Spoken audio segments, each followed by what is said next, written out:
DJ বাপি presentation. তাকে বলে নকুল। এই যে সারা শরীরে রক্ত যাচ্ছে আসছে, কে কোথায় যাচ্ছে, এটাই তো নকুল। তার উপরে কি আছে? অর্জুন। অর্জুন কাকে বলছে? তেজ তত্ত্ব, তের বীজ। কে বীজ? এই যে আমাদের জঠরাগ্নি আছে, যা কিছু খাচ্ছে হজম করে দিচ্ছে তেজ, এটাই অর্জুন। তারপরের উপরে কি আছে? ভীম। ভীমটাকে পবন পুত্র ভীম। এই যে হাওয়া যাচ্ছে আসছে, এটাই তো ভীম। আর যুদ্ধে যিনি স্থির, তিনি হলেন যুধিষ্ঠির। তাই বলছে দেহ তত্ত্ব আগে জান রে মন, তবে করবি রে হরির সাধন। দেহ তত্ত্ব আগে জান রে মন, তবে করবি রে হরির সাধন। দেহ তত্ত্ব আগে জান রে মন। দেহের মধ্যে আছে 6 জনা, হরির নাম করতে তারা সাদা দেয় মানা। দেহের মধ্যে আছে 6 জনা। কারা কারা আছে আমরা সবাই জানি। 6 জন আছে, কাম ক্রোধ লোভ মোহ মদ আর মাৎসর্য। এই দেহের মধ্যে আছে 6 জনা, হরির নাম করতে তারা সাদা দেয় মানা। দেহের মধ্যে আছে 6 জনা, হরি নাম করতে তারা সদা দেয় মানা। যদি করবি সাধন ও খ্যাপা, যদি করবে সাধন ও খ্যাপা। মনকে কেন বললেন লালন ফকির? যদি করবি সাধন ও খ্যাপা মন। মনকে কেন বললেন? মন যদি মনে করে বিষয় আশয় থেকে ছেড়ে চলার প্রমণ। ভক্তমণ্ডলী ভক্তিমতী মায়েরা, এই যে আমরা মন মন বলি, মনটা থাকে কোথায় জানতে হবে। বিজ্ঞান কি বলছে? আজকের মন খারাপ, আমার মন জানতে পেরেছে এমন একটা অঘটন ঘটবে, আমার মনে দোহাই দিই না, যা ভাই আমার মন ভালো নয়, আমার মন জানতে পেরেছে। মনটা শরীরের থাকে কোথায়? বিজ্ঞান বলছে থাকে কোথায় জানো? আমরা যখন জাগ্রত অবস্থা থাকি, মন আমাদের চলে আসে চোখের পাতায়। তবু জাগ্রত অবস্থায় মনের স্থিরতা নাই। পদ্ম পাতায় যেমন জল পড়লে টলমল করে, জাগ্রত অবস্থায় মনের স্থিরতা থাকে না। আমরা যখন ঘুমিয়ে পড়ি মন কোথায় চলে যায়? পরিততি নারীতে। আমরা যখন স্বপ্ন দেখি মন কোথায় চলে যায়? হিতা নারীতে। যদি করবি সাধন ও খ্যাপা মন, যদি করবে সাধন ও খ্যাপা মন, যদি করবি সাধন ও খ্যাপা মন, যদি করবে সাধন ও খ্যাপা মন। মুক্ত করে সেই 6 বাঁধন। দেহ তত্ত্ব আগে জানি রে মা, যদি করবি রে হরির সাধন। দেহ তত্ত্ব আগে জানি রে মা, যদি করবি রে হরির সাধন। দেহ তত্ত্ব আগে জানি রে মা। তাহলে দিয়তে পাওয়া গেল কি? গুরু গীতায় বলছে, দৈদীর্ঘতে বলছে দিয়তে পরমং জ্ঞান। কয়মত ছেকার কি বলছে? খিয়তে পাপ কর্মানি, মানে কি? যা আমাদের পাপ রাশিকে ক্ষয় করে। এক কথা কি বলছে? দিয়ে খা, দিয়ে খা দীক্ষা। আচ্ছা বসে বসে, কি দিয়ে খা? এক কথা বলে দিয়ে খা দীক্ষা। কি দিয়ে খা? আমরা শুধু ভোজন করে ওজন বাড়িয়েছি। ভকার বর্জ্যদন্তন্য ভোজন আর ভ বর্জ্যদন্তন্য ভজন। ভোজন করে শুধু ওজন বাড়ালাম, ভজন আমরা করলাম। ভগবান কি খায়? আমরা বলি আত্মা যা চেয়েছে খাচ্ছে। আত্মা কি চায়? খায় কিছু? কে বলতে পারবে? তার বাড়ি সারা জীবন চাকর থাকবো। অনেকে বলে আমার আত্মা চেয়েছে খেয়েছে। কখনো না, আত্মা চায় না। আত্মা কেন চায়? আত্মা কিছু খায়? আত্মা চায় না। আমাদের মন চেয়েছে খেয়েছি, আত্মা চায় না। তাহলে দেহটাকে পরিপুষ্ট করার জন্য কত কি খাচ্ছি, কিন্তু দেহের মধ্যে যে একটা আত্মা আছে, জীবাত্মা আর পরমাত্মা আছে। এই যে জীবাত্মা ধুধ করছে, পরমাত্মা খানাচ্ছে। এর জন্য কি করলাম? বলে এর জন্য কিচ্ছু না, শুধু অন্তত একবার নাম করি, একবার অন্তত ভজন করি। অর্জুন যখন শুনেছেন যে দীক্ষার ব্যাখ্যাটা যখন করেছেন জেলেবাগদি ছেলেটি, অর্জুন মনে মনে করছেন আহারে বাগেদের ছেলে বলে যাকে এত অবজ্ঞা করলাম, ঘৃণা করলাম, উপহাস করলাম, সেই এত জ্ঞানী। এই এই শোনো, অর্জুন বলছে বাগদি ছেলেটিকে ধরে, শোনো, তুমি যে মন্ত্রে দীক্ষিত হয়েছে ওই মন্ত্র আমার কর্ণে দাও, আজ থেকে তুমি আমার দীক্ষা গুরু হও। অর্জুনের কথা শুনে বাগদির ছেলেটি বলছে, সে কি, আমি কি আপনার গুরু হব? আমি কি করে দীক্ষা দেব? অর্জুন বলছে, তুমি যদি আমায় দীক্ষা না দাও আমি তোমার শিক্ষা দেব। অর্জুন বাগদির ছেলেটিকে ধরে, তুমি যদি আমায় দীক্ষা না দাও আমি তোমার শিক্ষা দেবো। কি শিক্ষা দেবো জানো? এই মাছগুলো এখানে পচাবো, আমি আর যেতে দেবো না বাজারে, তোমার বলো দীক্ষা দেবে কিনা? বাগদির ছেলেটি তো ভয়ে মনে মনে করছে, না দীক্ষা তাহলে দিতে হবে। বলছে, আপনি তো দীক্ষা নেবেন? বলছে, হ্যাঁ, এই তো বেলা 10টা 10:30 বাজে, আপনি স্নান করেছেন, দীক্ষা নেবেন? অর্জুন তখন বলছে, না আমি স্নান করিনি, তুমি আমাকে শুকনো দীক্ষা দাও।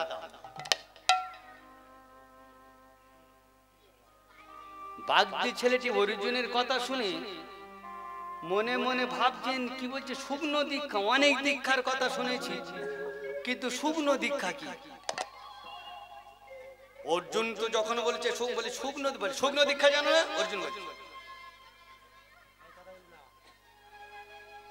অর্জুন শুকনো দীক্ষা জানো? অর্জুন বলছে, আমি এইভাবে, আমি স্নান করবো না, ধুতি জামা ভেজাবো না, এই অবস্থা দীক্ষা নেব, এর বলে শুকনো দীক্ষা দাও। ও মায়েরা বাবারা, যার যেমন ভাব তার তেমন লাভ। অর্জুন দীক্ষা নিয়েছে। আপনারা সব দীক্ষা নিয়েছেন না? আমরা সবাই দীক্ষা মন্ত্র জপি না? আর অর্জুন সেই দীক্ষা মন্ত্রটা ভুলে গিয়ে কি জপছে জানেন? প্রত্যেকদিন স্নান করে উঠে জপছে, শালা বাগদির কাছে দীক্ষা নিলাম, শালা বাগদির কাছে দীক্ষা নিলাম, শালা বাগদির কাছে দীক্ষা নিলাম, শালা বাগদির কাছে দীক্ষা নিলাম, শালা বাগদির কাছে দীক্ষা নিলাম, শালা বাগদির কাছে দীক্ষা নিলাম, শালা বাগদির কাছে দীক্ষা নিলাম। এই জপতে জপতে বলতে বলতে 1 সপ্তাহ হয়ে গেছে। হঠাৎ মনে পড়েছে, এই রে সখা যে বলেছিল দীক্ষা নেওয়ার পর দেখা করতে, ছুটতে ছুটতে ছুটতে ছুটতে গিয়ে ভগবান কৃষ্ণের সম্মুখে হাজির। যেই না হাজির, ভগবান জড়িয়ে ধরে বলছে, সখা এতদিন কোথায় ছিলে? দীক্ষা নিয়েছো? অর্জুন বলছে, সখা দীক্ষা নিয়ে আমার শিক্ষা হয়ে গেছে। দীক্ষা নিয়ে শিক্ষা হয়ে গেছে মানে? বলে, কি বলবো সখা, দুঃখের কথা, মনের কথা। কি হয়েছে বলো না? তোমার কথা রাখতে গিয়ে শেষ আগে শালা বাগদির কাছে দীক্ষা নিতে।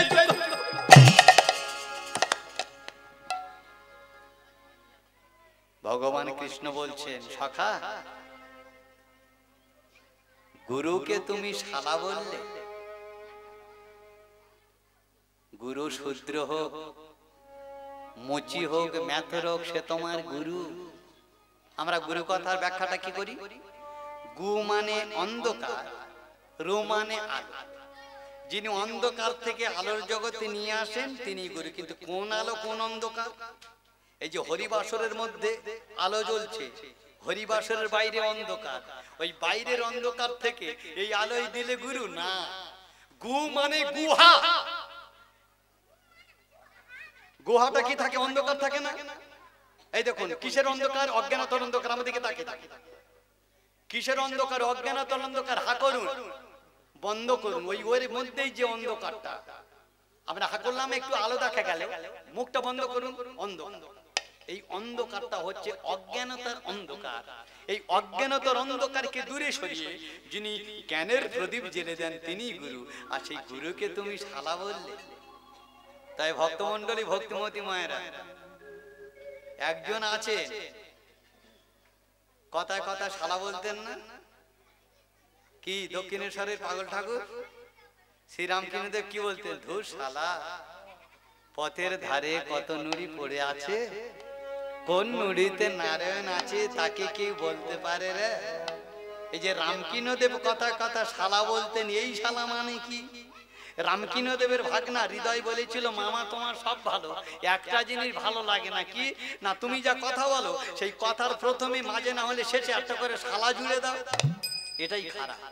তখন আমার রামকৃষ্ণদেব বলেছিলেন, হৃদয় রে, আমি যে শালা বলে কি পাঠশালা, গোশালা, হাতিশালা, ঘোড়াশালা, বইয়ের ভাই শালা বলছে না, বলে তাহলে শালা, বলে শা মানে আমি, আর আমাদের রাধারানীর তিনটি শক্তি আছে, চিৎ শক্তি, সম্বিত শক্তি, লাদিনী শক্তির লা। আজকের ভগবান কৃষ্ণ অর্জুনকে বলছে সখা তোমাকে নরকে যেতে হবে শালা বলার অপরাধে। আগে যাও, আগে ওই বাগদি গুরুদেবের কাছে যাও, বাগদি গুরুদেব যদি তোমায় ক্ষমা করে, না হলে তুমি ক্ষমা পাবে না, নরকে তোমাকে যেতেই হবে। ও মায়েরা বলে না ঠেলায় না পড়লে বিড়াল গাছে ওঠে না। আমরা যেমন ফেলোর কেলোর সব ফেল হয়ে গেলে তখন কি অর্জুন ছুটতে ছুটতে ছুটতে ছুটতে বাজারের মধ্যে গিয়ে দেখছে সেই বাগদি গুরুদেব মাছ ওজন করছে, আর সব খরিদ্দার গুলোকে সরিয়ে দিয়ে একবার সেই বাগদি গুরুদেবের চরণে লুটিয়ে পড়েছেন। ওই চরণ ছাড়া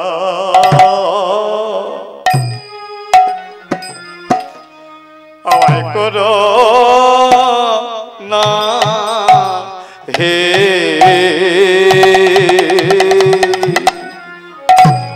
গুরু গোচর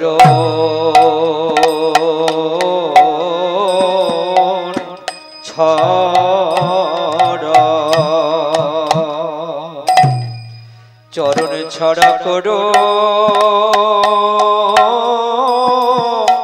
না হে আমি ওই চরণে চরণে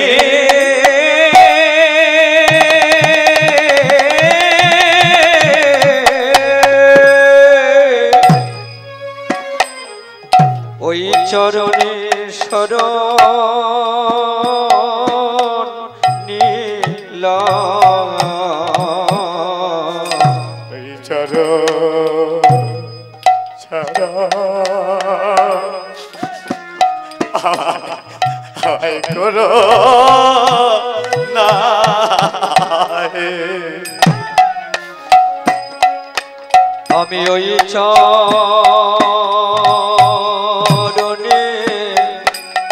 অপরাধী চরণ ছাড়া করো না গো।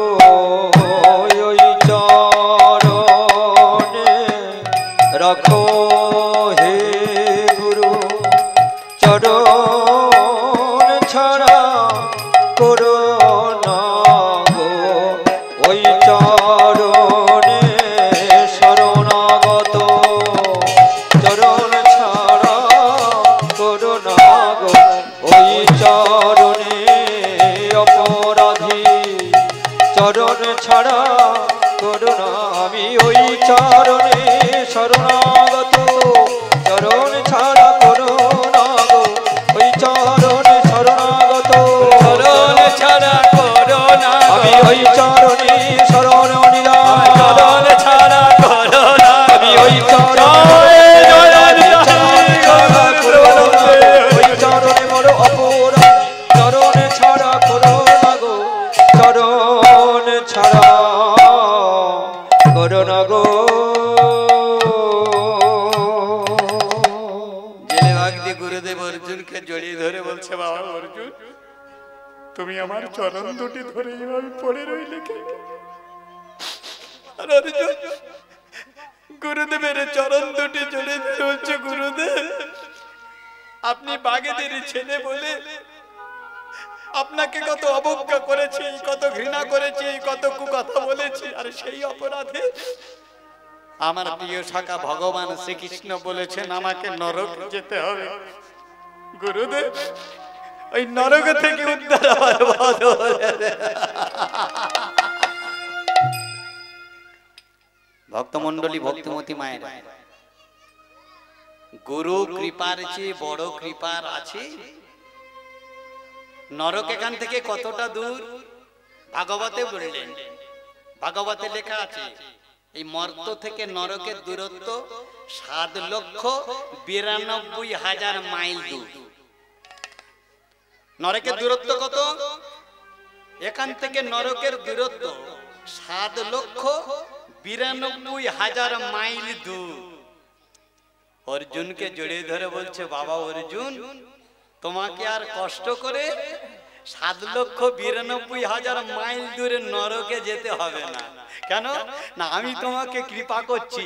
কি কৃপা না, তুমি তোমার সখা কৃষ্ণকে গিয়ে বলবে, সখা নরক কেমন জায়গা আমি তো জানি না, তুমি এই মাটির বুকে একটু এঁকে দেখাও না। আর যেই না এঁকে দেখাবে, তুমি আমার নাম করে ওই মাটির বুকে একটু গড়াগড়ি খেয়ে নিলে তোমার নরক হয়ে যাবে। ভক্তমন্ডলী, ভক্তিমতী মায়েরা, এই যে জেলে বাগিদি গুরুদেব অর্জুনকে যে বলে দিলেন, কায়দাটা বলে দিলেন, এটা কি আমার ভগবান শ্রীকৃষ্ণ জানতে পারেননি? কি গো মায়েরা, বাবারা, কি গো বাবারা, এই যে কায়দাটা শিখিয়ে দিলেন জেলে বাগিদি গুরুদেব, ভগবান কৃষ্ণ কি জানতে পারেন? জানতে পেরেছেন। কেন? তিনি জানতে পারেন বলেই তাকে আমরা বলি অন্তর্যামী। কুরুক্ষেত্রের যুদ্ধের সময় কি হলো? অর্জুনের রথের সারথি হয়েছে কৃষ্ণ, আর অর্জুন শুধু বলছে, সখা কর্ণ নাকি বড় বীর, একবারে নিয়ে চলো না রথটা, দেখি ওর ব্যবস্থা করি। কিন্তু ভগবান কৃষ্ণ জানেন কর্ণের কাছে একাগ্নি বাণ আছে, ওই একাগ্নি বাণ যদি প্রয়োগ করে ইয়ে বাঁচবে। শুনছে না, একদম বলছে রান্নাঘরের খবর জানে না, ডাল ডাল করছে। ভগবান শেষে কি করলেন, যখন দেখছে ইয়ার শুনছে না, কি করলেন, ভীমের পুত্র ঘটোৎকচে ডাক দিলেন, ঘটোৎকচ মামা, আজ যুদ্ধে তুমি সেনাপতি, কর্ণের সঙ্গে তোমার যুদ্ধ করতে হবে, পারবে তো? বলছে হ্যাঁ মামা। কর্ণের সঙ্গে যখন যুদ্ধ চলছে, কর্ণ আর কিছুতেই ঘটোৎকচের কাছে আর পেরে উঠছেন না। তখন দুর্যোধন এসে বলছে, ও সখা কর্ণ, বন্ধু বলো, বলে তোমার সেই একাগ্নি বাণটা প্রয়োগ করো না। কর্ণ তখন বলছে, না না সখা, ওটা তো আমি অর্জুনকে বধ করবার জন্য রেখেছি। আপনারা জানেন ওই একাগ্নি বাণটা কেন দিয়েছিলেন? একটু বলি, আপনারা যারা জানেন, কে দিয়েছিলেন? সূর্যদেবে যখন জানতে পারলেন, সূর্যদেবে যখন জানতে পারলেন ইন্দ্র ছদ্মবেশ ধারণ করে সে কর্ণের কবচ কুণ্ডল হরণ করবে, সূর্যের পুত্র কর্ণ ব্রাহ্মণের ছদ্মবেশে কর্ণকে বলেছিলেন, কর্ণ কে কে আপনি? আমি সামান্য এক ব্রাহ্মণ, আমার কাছে কেন কি চান বলুন? বলে না, আমি চাইতে আসিনি, আমি তোমাকে দিতে এসেছি। দিতে এসেছি? কি দিতে এসেছি? বলে সৎ পরামর্শ দিতে এসেছি। কি সৎ পরামর্শ? তুমি তো দাতা কর্ণ, ছদ্মবেশী। সূর্যদেব বলেছিলেন, তুমি তো দাতা কর্ণ, তোমার কাছে যে যা চাইবে তুমি তো দিয়ে ফেলবে, তাই তোমাকে একটু সাবধান করে দিতে এসেছি। কি যুদ্ধ শুরু হবে। আমি কে জানো? কে? আমি সূর্যদেব, আমি তোমার পিতা। আমি তোমাকে সাবধান করে দিতে এসেছি কর্ণ, ওই দেবরাজ ইন্দ্র ছদ্মবেশ ধারণ করে তোমার কবচ কুণ্ডল হরণ করবে। কর্ণ তখন বলেছিল, চাইলে আমি দিয়ে দেবো। দিয়ে তো দেবে, কিন্তু যদি তোমার কবচ কুণ্ডল দিয়ে দাও, তাহলে অর্জুনের সঙ্গে তুমি যুদ্ধ করবে কি নিয়ে? আমি তোমাকে বলে দিচ্ছি, যখন ইন্দ্রদেবে কবচ কুণ্ডল চাইবে, তুমি তখন ইন্দ্রদেবের কাছ থেকে বলবে যে কবচ কুণ্ডল আমি দিতে পারি, কিন্তু আপনি আমাকে একটা দিন অস্ত্র, যে অস্ত্র দিয়ে আমি অর্জুনকে বধ করতে পারবো। তখন এই ভক্তমন্ডলী, ভক্তিমতী মায়েরা ওই একাগ্নি বাণ চেয়ে নিয়েছিলেন। কাজ কি? ইন্দ্র বলে দিয়েছিলেন, কর্ণ আমি তোমাকে যে একাগ্নি বাণ দিচ্ছি, একমাত্র একজন বধ হবে, সে বধ হয়ে ওই বাণ ফিরে আসবে আমার। দুর্যোধন গিয়ে বলছে, কর্ণ সেই একাগ্নি বাণটা কোথায়? কর্ণ বলছে, সখা ওটা তো আমি রেখেছি অর্জুনকে বধ করবার জন্য। কর্ণ তখন বলছে, সখা আজ যুদ্ধে যদি তুমি ঘটোৎকচের হাতে মারা যাও, পরাজিত হও, তাহলে ও বাণটা থেকে কি হবে? আজকে তো বাজলে তবে তো কালকের প্রয়োগ করবে, কিন্তু আজকে যদি ঘটোৎকচের হাতে তোমার মৃত্যু হয়, তাহলে ও বাণটা তো পড়ে থাকবে। বলছে, হ্যাঁ কথাটা খারাপ বলনি, প্রয়োগ করো। যেই না ভক্তমণ্ডলী ভক্তিমতী মায়েরা, যেই না ওই কর্ণ প্রয়োগ করেছে, ঘটোৎকচের বক্ষে আঘাত লেগে ঘটোৎকচ পড়ে গেছে। পাণ্ডব শিবিরে হাহাকার পড়ে গেছে, পুত্র শোকের হাহাকার, সবাই কাঁদেছে।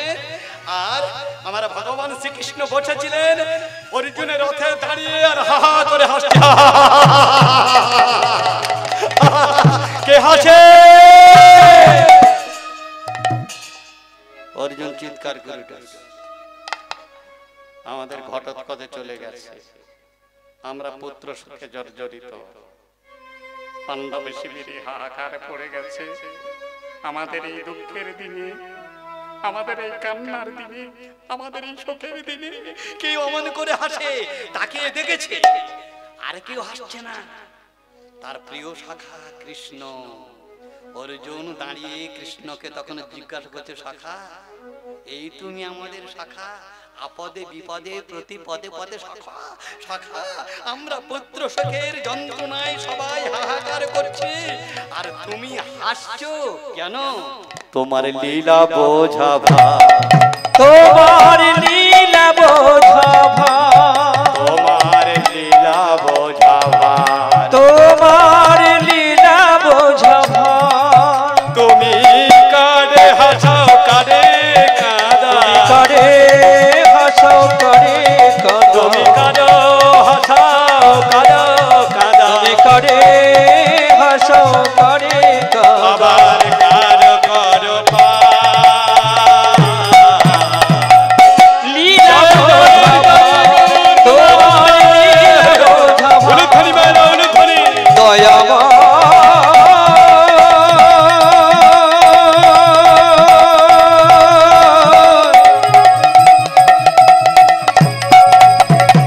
ওহে দয়াল হরি গে,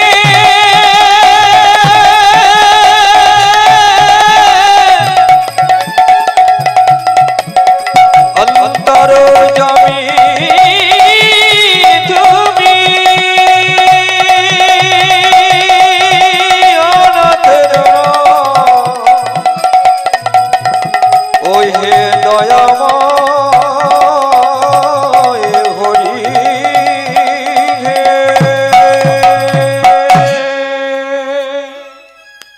অর্জুন জিজ্ঞাসা করছে, শাখা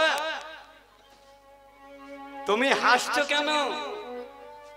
ভগবান কৃষ্ণ তখন বলেছিলেন, শাখা কেন হাসছি জানো? তুমি যে বারবার ওই কর্ণের সম্মুখে রথটাকে নিয়ে যেতে বলছিল, আর আমি নিয়ে যাইনি কেন জানো?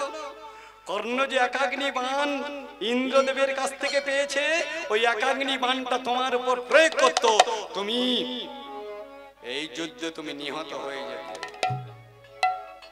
সেই জন্য নিয়ে যাই। আজকের ভক্তমণ্ডলী ভক্তিমতী মায়েরা, সেই কৃষ্ণের সম্মুখে সে যখন আমার দাঁড়িয়েছে আমার অর্জুন, আর শাখা কৃষ্ণ জিজ্ঞাসা করছে, ও শাখা তোমার ওই জেলে বাগদি গুরুদেব কি বিধান দিলেন? বলছে, শাখা আমাকে নরকে যেতে হবে। তবে শাখা নরক কেমন জায়গা আমি তো জানি না, এই মাটির বুকে একটু এঁকে দেখাও না। আর যেই না ভগবান কৃষ্ণ ওই এঁকে দেখিয়েছেন, একটা বৃত্ত এঁকেছেন, আর তার মধ্যে অর্জুন প্রবেশ করি একবারে গড়াগড়ি যায় গো, গড়াগড়ি যাই গো, গড়াগড়ি যায় গো, তখন গড়াগড়ি যাই গো, গুরু কৃপা হলো বলে, গড়াগড়ি যাই গো, গুরু কৃপা হলো বলে, গড়াগড়ি যাই গো। মণ্ডলী ভক্তিমতী মায়েরা, সেই গুরুরূপে কে এসেছিলেন? সেই গুরুরূপে এসেছিলেন শ্রীধাম নবদ্বীপের মাটিতে আমাদের গৌর হরি, যিনি ছিলেন দাপরের শ্রীকৃষ্ণ, কলিতে তিনি হলেন শ্রীকৃষ্ণ চৈতন্য। কি গো মায়েরা, ছিল কালো, হলো গোরা, আবার সেই গোরা হয়ে কৃষ্ণ কালো নামে পাগল পারা। কৃষ্ণ কালো ছিল না? কৃষ্ণ যে কালো ছিল আমরা জানলাম কেমন করে? কৃষ্ণ কালো ছিল জানলাম একটি পদে। কোথায়? ভগবান কৃষ্ণের দান লীলা একটি পদ আছে গানে, একটি পদে আছে, কালো কালো বলো না গো গো রাজার ঝি, বিধাতা করেছে কালো আমি করব। কখন বলেছিলেন ভগবান শ্রীকৃষ্ণ? শ্রীকৃষ্ণের বয়স তখন 8 বছর। ওই 8 বছরের ছেলেটি আমার পারাপারের মাঝি হয়েছে। আর শ্রীমতী রাধারানী তার অষ্টসখী আর বড়াই বুড়ি মাকে নিয়ে মথুরার ঘাটে যাবেন বলে যমুনা নদীর তীরে গিয়ে দাঁড়িয়েছে। আর রাধারানী ওই শ্রীকৃষ্ণের দিকে তাকিয়ে বলছে, ও বড়াই মা, বড়াই মা। কি রে রাধে? বলে নাবিকটা কি কালো গো? ও বড়াই মা, নাবিকটা কি কালো গো? ও মায়েরা কথায় কি বলে, পড়লো কথা সবার মাঝে, যার কথা তার বুকে বাজে। তা যে কালো তার তো বুকে। শ্রীকৃষ্ণ সেই 8 বছরের ছেলেটি তখন মনে বললে, বললে রাধে তুমি আমায় কালো বল? ও রাধে জানো না, গঙ্গার জল ঘোলা ভালো আর জাতের মেয়ে কি গো মায়েরা? বলে না গঙ্গার জল ঘোলা ভালো আর জাতের মেয়ে কালো ভালো। কেন বলে? আপনারা পরীক্ষা করবেন। 2টি পাত্র নেবেন, একটি পাত্রে গঙ্গার ঘোলা জল রাখবেন আর একটি পাত্রে কলের পরিষ্কার জল রাখবেন। কিছুদিন পরে দেখবেন সেই কলের পরিষ্কার জলটা আস্তে আস্তে ঘোলা হচ্ছে আর গঙ্গার ঘোলা জলটা আস্তে আস্তে আরো পরিষ্কার হয়ে যাচ্ছে। আরো কিছুদিন পরে কি দেখবেন, কলের পরিষ্কার জলটা একেবারে নষ্ট হয়ে গেছে, কিন্তু গঙ্গার জল আপনি 4 বছর রেখে দিলেও নষ্ট হবে না। সেই জন্য বলে গঙ্গার জল ঘোলা ভালো আর জাতের মেয়ে। এই যে মায়েরা, এই যে রূপের আমরা বড়াই করি, এই যে আমরা রূপের বড়াই করি, রূপ কি এই রূপ যৌবন চিরদিন থাকবে, কিন্তু গুণ যদি থাকে, গুণ যদি থাকে, গুণের বর্ণনা রূপ চলে গেলে বলবে রে মেয়েটা রূপ নেই তো কি হয়েছে, গুণ আছে। আজকে যখন বলেছে কালো, ছুটে এসেছে আমার কৃষ্ণ কানাইয়া এসে বলছে, রাধে তুমি আমায় কালো বললে? বলছে হ্যাঁ। বলছে না না কেন? বলে কালো কালো বলো না গো,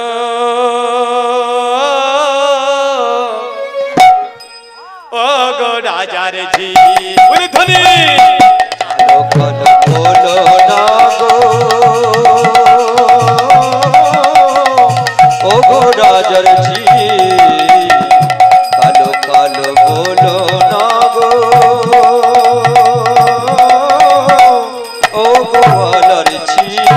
আর বিধাতা করেছে কালো, আমায় বিধাতা করেছে কালো, বিধাতা করেছে কালো, আর বিধাতা করেছে কালো। আমি করব কি? কালো বলো না গো, ও গো আলার ঝি। কালো কালো বলো না গো, ও গো রাজার ঝি। কালো কালো বলো না গো, কালো কালো বলো না গো, গো রাজার ঝি। তারপর কি বললেন? বিধাতা করেছে কালো, আমি করব কি গো মায়েরা? ধাতা বিধাতা নাম শুনেছেন তো? মুসলমান শাস্ত্রে বলছে কেরামিন আর কাঠিমিন, আর হিন্দু শাস্ত্রে বলছে কি ধাতার বিধাতা। মুসলমানরা বলে কেরামিন আর কাঠিমিন, দুই ভাই আছে। আমাদের বলছে ধাতার বিধাতা।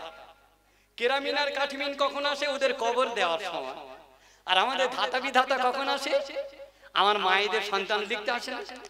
তা কি গো মায়ের, এই যে ধাতার বিধাতা বলছি, এদের নাম শুনেছি কিন্তু এদের পরিচয় কি?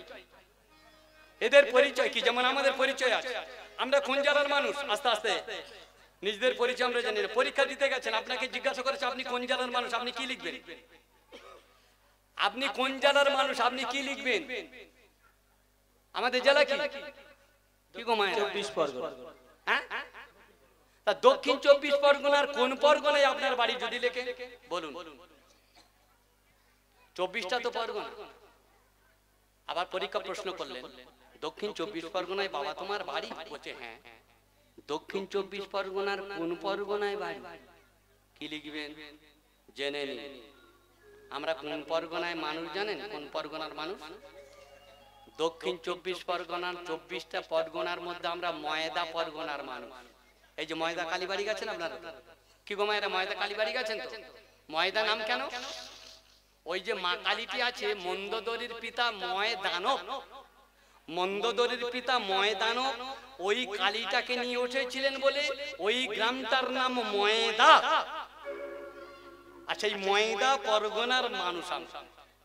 ঠিক আছে, ধাতার বিধাতা বলছে এরা কে, এদের পরিচয় কি জানেন? একটু বলি গো মায়েরা, আর যদি শুনতে চান বলে যাবো, না হলে আমি আস্তে আস্তে লীলার মধ্যে এইবার প্রবেশ করবো। জানি না আপনাদের এখানে কেমন, মানে যদি বলতে চান বলবো মায়েরা। এই যে কিছুদিন আগে আমাদের একটা হিন্দুদের দেবীর পূজা হয়ে গেল, হাতে বিনা বসেছিলেন শ্বেত পদ্মের উপরে কোন জায়গা আছে হাঁসের উপরে, কি দেবী বলুন তো? কি গো মায়েরা, কি দেবী?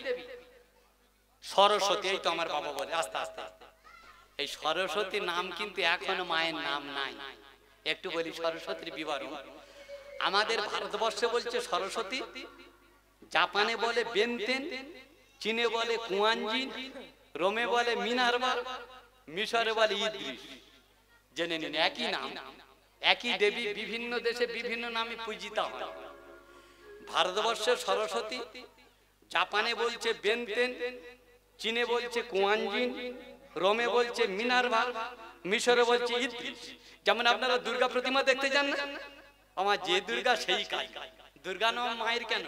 রুরু দৈত্যের পুত্র দুর্গমাসুরকে বধ করেছিলেন বলে মায়ের নাম দুর্গা।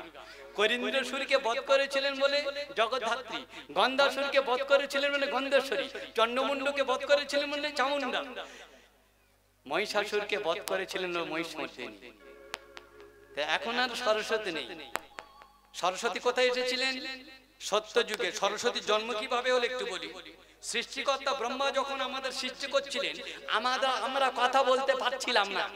সৃষ্টিকর্তা ব্রহ্মা যখন মানুষ সৃষ্টি করছিলেন, মানুষের বাগ নাই, কথা নাই। সৃষ্টিকর্তা পরম ব্রহ্মের কাছে, অনাদিরাদি গোবিন্দর কাছে কি বললেন? হে হে গোবিন্দ, আপনি আমাকে সৃষ্টি করতে বললেন, কিন্তু মানুষের মুখে তো ভাষা নাই। সেই অনাদিরাদি গোবিন্দর স্বরাজ স্মৃতি থেকে একটি নারী সৃষ্টি হলো। স্বরাজ স্মৃতি থেকে সৃষ্টি হয়েছিল বলে ওই নারীর নাম, ওই দেবীর নাম সরস্বতী। সরস্বতী ছিলেন তখন ব্রহ্মার স্ত্রী। সরস্বতী বিধবা হলো কবে একটু বলি। সরস্বতী বিধবা হয়েছিলেন সেদিন রাজা মতিহারের সঙ্গে যখন সরস্বতীর বিবাহ হলো। রাজা মতিহারের ঔরসে সরস্বতীর দুটি সন্তান হয়েছিল, শঙ্কু আর বঙ্কু। রাজা মতিহার মারা গেলেন, সরস্বতী হলো বিধবা। তারপর সেই সরস্বতী আবার কোথায় এলেন? যুগের পরিবর্তন হতে হতে বর্তমান পৃথিবীর বয়স 470 কোটি বছরের বেশি। বর্তমান পৃথিবীর বয়স 470 কোটি বছরের বেশি। সেই সরস্বতীর আবার জন্মান্তর হতে হতে কোথায় এলেন? ভৃগু মুনির ঘরে, ভৃগুর স্ত্রী খ্যাতির গর্ভে এলেন। নাম হলো শ্রী পঞ্চমী। আর সরস্বতী নাম নাই, মায়ের নাম শ্রী পঞ্চমী। আর ওই শ্রী পঞ্চমীর দুইটি ভ্রাতা ভাই, কি ধাতা আর বিধাতা। বিধাতা লিখে আমার বিধাতা করেছে কালো, বিধাতা করেছে কালো, বিধাতা করেছে কালো, আমি করব কি? উলুধ্বনি মারো। কালো কালো বলো না গো, ও গো আলারজি, কালো কালো বলো না গো, ও গো রাজারজি। এই দেখুন আরেকটা তথ্য বেরিয়ে আস্তে আস্তে। কৃষ্ণ কালো হয়েছিলেন কেন জানেন? আপনারা অনেকে জানেন, আর যারা জানেন না অনেকেই জানেন। কৃষ্ণ কালো হয়েছিলেন সীতা দেবীর অভিশাপে। ভক্তমণ্ডলী, ভক্তিমতী মায়েরা, কৃষ্ণ কালো হয়েছিলেন সীতা দেবীর অভিশাপে। সীতা দেবী কবে অভিশাপ দিয়েছিলেন? ত্রেতা যুগে। আমার যখন ভগবান রামচন্দ্র, রাম লক্ষ্মণ সীতা বনবাসে গিয়েছিলেন না, শেষে কোথায় উঠেছিলেন? পঞ্চবটি বনে। পঞ্চবটি বলা হলো কেন? 5টি গাছের বন ছিল। কি কি? অশোক, আমলকি, বট, অশ্বত্থ আর বিল্ল। অশোক, আমলকি, বট, অশ্বত্থ আর বিল্ল, এই 5 প্রকারের গাছ ছিল বলে ওই বনটির নাম পঞ্চবটি। সেই পঞ্চবটি বনবাস কালে আমার সীতা দেবীর মনে পড়ে গেছে বিবাহ বার্ষিকের কথা। স্বামী রামচন্দ্রকে ডেকে বলছে, স্বামী গো, সেই অনেক দিন অযোধ্যা ছেড়ে চলে এসেছি, বিবাহ আসছে কি হবে না? সীতা দেবীর কথা শুনে রামচন্দ্র বলেন, ঠিক আছে, আমি বিশ্বকর্মাকে ডাক দিচ্ছি, আর বিশ্বকর্মাকে বলে দিচ্ছি এই পঞ্চবটি বনের মাঝে সুন্দর করে প্রাসাদ নির্মাণ করে দিতে। রামচন্দ্র বিশ্বকর্মাকে ডাক দিলেন। ভক্তমন্ডলী, ভক্তিমতী মায়েরা, আপনাদের দিকে বিশ্বকর্মা পূজা হয় কি গো মায়েরা, হয় না? আচ্ছা, আপনারা জানেন বিশ্বকর্মার পিতা আর মাতাকে? কারণ পিতা মাতার নাম না জানলে, গোত্র না জানলে তার পূজা হবে কি করে?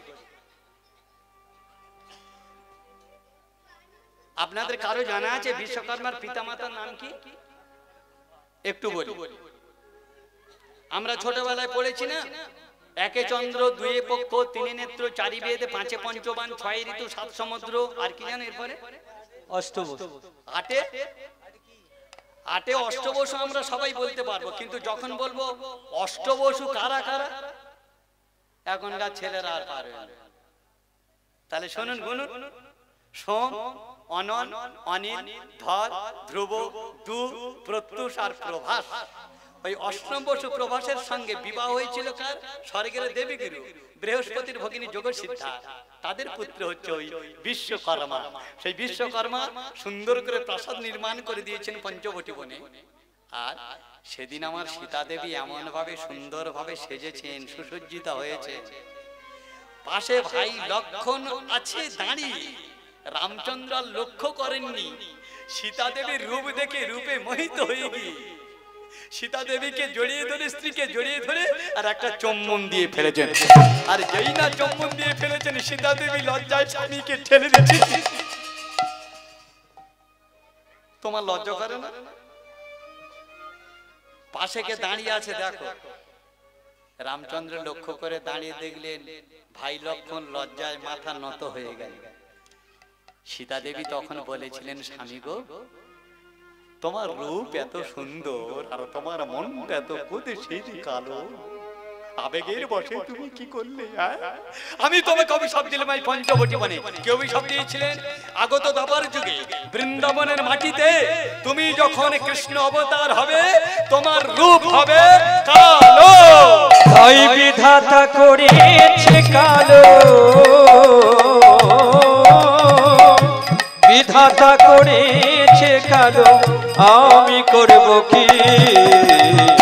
কালো কালো বলো না গো, ওগো রাজার ঝি, কালো কালো বলো না গো,